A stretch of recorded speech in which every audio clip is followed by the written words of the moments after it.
All right, hey, welcome back to Rich's Real Reviews. It's been a long time, even though I've seen a few movies here and there.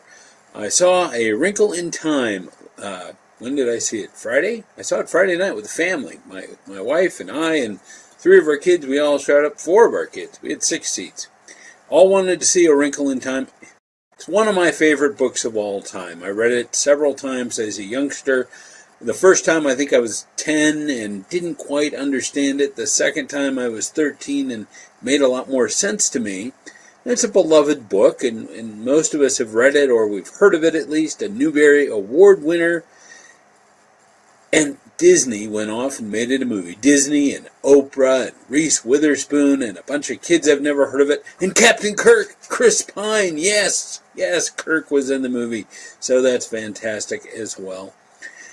Critics around the world seem to be less than impressed, thinking it's not the greatest thing in the movie. I've heard bad things about the acting, bad things about the special effects, bad things about what they've left out in the story. But the book is a kid's book. It's not meant for adults. Adults seem to remember things they read as a kid, and they add layers to it that don't necessarily exist. And they complicate it. We complicate our memories. And as I sat there, I tried to look at A Wrinkle in Time like a 10-year-old. And my kids really enjoyed it. There were some slow parts, and no, the acting wasn't all that great. Oprah, please. You used to be really good in movies, and I didn't just look at you as being Oprah, but in this movie, not only were you just Oprah, but you were like the goddess Oprah. That's all you were, the goddess Oprah, not Mrs. What's-it? Were you Mrs. What's-it? I don't know. I never got them straight in the books. I don't get them straight in the movie. Reese Witherspoon, I thought, did a better job, but she was still a little bit Reese-y. The other one was an actress I didn't know, and so since it was an actress I didn't know, she did great. People who know her may not think so. I didn't see any glaring diversions from the book. I do know there was a part of the movie where the father's motivations seem to resonate differently in the movie than I remember them in the book, but I'd have to go back and read the book just to make sure.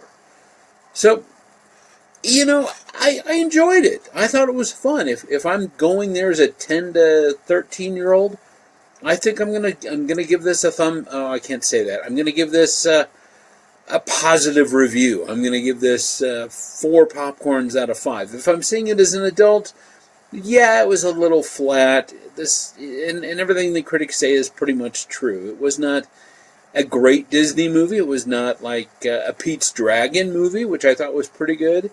And it's certainly not on par with a lot of the other movies Disney is doing. But I'm glad to see A Wrinkle in Time finally get the theater movie that it almost deserved. So maybe we'll try it again in another 10 to 15 years. Maybe not. Go see it if you like the book.